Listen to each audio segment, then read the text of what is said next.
guys, I'm Jessie, and today we are going to talk about a few of my favorite self-published fantasy books that I really think that you need to read and that I think need more love and more hype and more discussion here on BookTube. So I really have been wanting to dive more into reading self-published fantasy books this year because I feel like they don't get enough love and hype. Like, we all read, the major authors, Brandon Sanderson, who I adore, V.E. Schwab, the big names, but they have more, staying power, more power behind their name because they have this name recognition and they have these publishing houses behind them pushing it out, and they have, tons of money from these publishing houses to, market their books. Whereas self-published authors, they don't have that.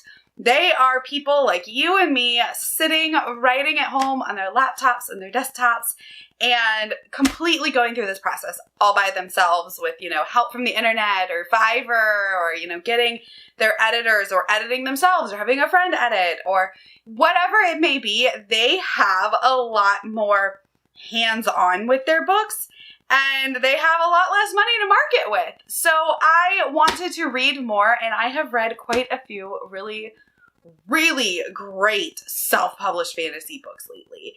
And I wanted to share those with you so maybe you can read them and discover them and talk about them as well. So first off, the first two we're going to talk about are probably more popular self-pub, if that makes sense. They have kind of hit BookTube and Bookstagram, and a lot more people are talking about them, but they are still amazing self-published books that don't get enough hype. And the first one is the Awakens series by Elise Kova. This is, you can see, really short. There's 5 books in the series, but honestly, these 5 books will take you no time to read because they're about the size of one Sanderson book if you read all 5 of them together. And this is a YA, NA, fantasy romance, no smut. And it's about this girl, Vala, who is a library assistant. And she is, working in the library at this palace. And she ends up inadvertently saving the crown prince and unleashing this magic that she didn't know she had. And this has, forbidden magic. It has a really well fleshed out romance. I am not typically a romance reader, but this does it for me because it's the same couple throughout the whole series. They have struggles, but there's no love triangle. They have their own issues that they work through, but it's not, typical YA tropey love fantasy. I don't know. It just hits different. And there's, war, and there's more than just romance. There's really a lot of heavy plot and war and political machinations in this book. And honestly, these hardcovers that Elise Kova does, they're so pretty. All of the hardcovers of Elise Kova's books are stunning. Everyone in the series is like this, with the hardback underneath. So they are a little bit more expensive compared to traditionally published books, but that's just kind of how it is with self-pub books, is because they're usually print on demand through Amazon. So they do cost a little bit more upfront, but they are so worth it. And honestly, this book is also on Kindle Unlimited. So if you want to read it that way, I highly recommend it because it's a great way to support a self-published author. I'm pretty sure all of these are on Kindle Unlimited, but I might be wrong. Then we have the queen of all self-published books, in my opinion, the one that has hit YouTube and hit BookTube and everyone has been talking about for a while now, but I still gotta shout its praises, and that is Sword of Kygen by Emma Wang.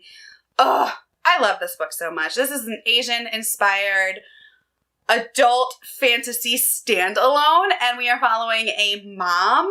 And she is basically really struggling with her past life and her current life. And she is a mom of, I think, 4 kids, 3 or 4 kids. And her oldest is a teenager, and we also get his perspective. And the dad is a douchebag. But there's some real good character arc there. And there is some really awesome, elemental style magic and we have war and cost of war. And again, this book is just fantastic. It's really hard to explain everything that goes into this book. But if you are looking for like a book with a badass mom who is definitely not perfect, but tries her best, this is one you need to read. This will also rip your heart out. It's kind of info dumpy at the beginning, so you need to kind of, if you get past that, there is kind of an info dump, but it's so worth it. Next up is a book for adult fantasy readers who want some real morally gray, anti-hero type books, and that is Winds of Strife by Yuji Goodman. This book took me a while to finish, but it was so worth it. The magic system in this is based around emotion, harnessing your emotion and projecting it outward and utilizing it in that way. And our main character is definitely not likable. Our main character is Nai. He is a witch hunter, but when he was a child, his family was murdered by witch hunters. And so he kind of joins their ranks as an adult in an attempt to take them down from the inside. But he is not a nice person. He is crazy in the literal sense of the word. He hears voices. The voice is actually called madness. He is, trigger warning, he is abusive, and he murders, most of the witches that he is set out to hunt, but he does save who he can. And in this world, like, women are barred from doing magic because they believe that there is this witch that is extending the night, and daylight hours are shrinking and nighttime hours are expanding. So they think that if they kill all the witches, like women practicing magic, that, they will fix it. But, in all these years, it hasn't fixed it. So what's the problem? But it's really good. It's highly political.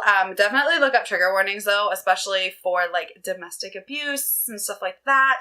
But again, I really liked it. I loved the ending, and I'm very excited to see book 2 in this series whenever it comes out. Then we have Immortal Stance by Mackenzie Muggan, and this book was probably one of my favorites I read last month. And this is actually the sister of Stephanie from Stephanie's Book First. And she sent me this book, and then I was like halfway done reading it and ordered the second book because it was that good. So I'm very excited to get to book 2.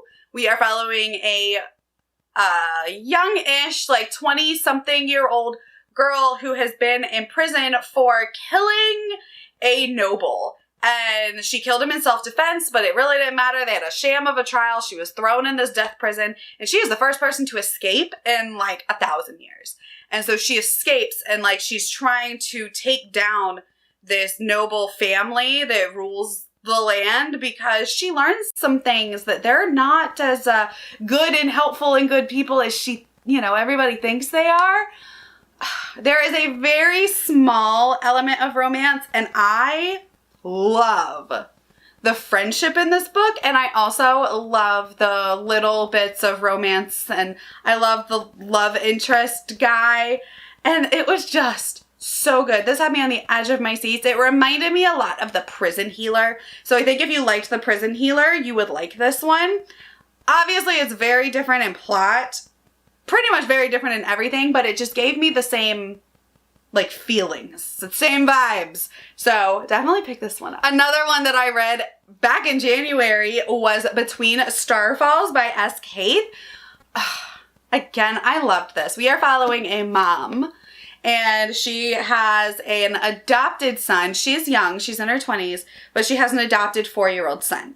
And she loves him just like nothing else in this world. And her 2 other female friends are kind of like protectors of their tribe, but they're also looked down upon because they don't like people that have these like magical abilities, but they also need them.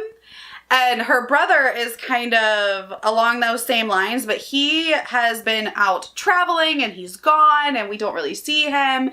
And at some point she ends up kind of going off on her own with her son while traveling to this like big coming together of the tribes, and her son wanders off the path, gets captured. Her and her friends and her brother attempt to go save him and kind of discover this whole world that they didn't really know existed.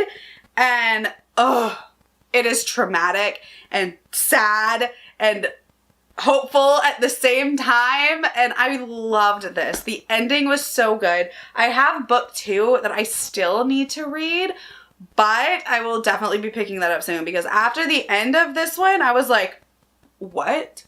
How is that what just happened at the end of this book? Like, it was one of those endings that had you going, oh! So I really, really enjoyed it, and I think more people would enjoy it, especially if you like a badass mom, and especially because she is an adoptive mom. And finally, we have The Rave by J.R. Trez.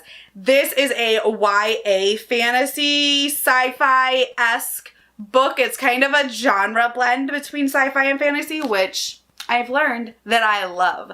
Like, I'm not a massive sci-fi reader, but when you do sci-fantasy, I am here for it. Like, we have monsters, but we also have advanced technology, and it just goes together so well. This is the first book in a series, and I need book 2 like yesterday, so hopefully that comes out soon.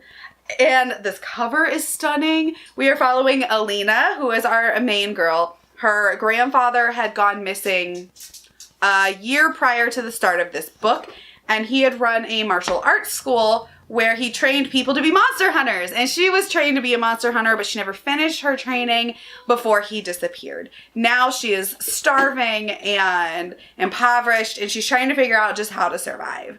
And, you know, she's an unregistered monster hunter, so, like, she can't really do much on the books and legally.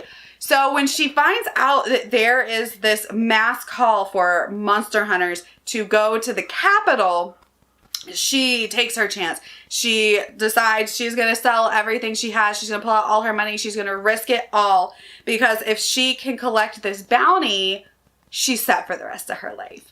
And it starts out like that, but it ends up being very much a mystery, and there's a lot of religious undertones, and there's a lot of political machinations in this. There's a little bit of romance, not really. It's more so a lot of friendships and new friendships, which I appreciate. I love that it's YA without being like super romance heavy. Like, she doesn't fall in love with the first guy she meets and need him, and I love that. Like, she's like, yeah, he cool, maybe, I don't know if I trust him, but whatever, we'll work together. And there's no, like, midst of battle, like, makeout sessions or anything along those lines. But I really enjoyed that about it. And it's really cool. So the setting is so cool in this book. We have everyone on Earth, and then we have the main capital city, which is just what you see here. It's this big, like, ball planet circular thing, and it encompasses the whole thing. So, like, if you're on this side, if you look up, you see the ground. So it's, like, really trippy in that way. But I loved it. I loved the ending, and I definitely want to see what comes next. All right, well, those are some of my favorite self-pub fantasy books that I have read so far. I really recommend those to everybody. I think that they are fantastic books, and I just want to see a lot of those get more hype and more love, because they are just good. They are well written. They are fun. They are going to suck you in. If you are a fantasy reader, I definitely think that any of these are just fantastic options. Like, if you like grimdark, go with Winds of Strife. If you like romance, go with Awakens. If you want like a YA sci fantasy with pretty much no romance, go with The Rave. Like, if you want a badass mom, you can go with Sword of Kygen or Between Starfalls. If you want a really fun, like, bring down the empire type book that gives a lot of prison healer vibes, pick up Immortal Stance. Like, these are so much fun and such good books, and I would love to see more people talk about them. If you've read any of these, let me know your thoughts. If you plan on picking them up, let me know your thoughts. And also, if you have any other self-pub recommendations for me, let me know, because I definitely want to prioritize more self-pub this year. All right, my name is Jessie. Thank you for hanging out with me, and I will talk to you next time. Bye.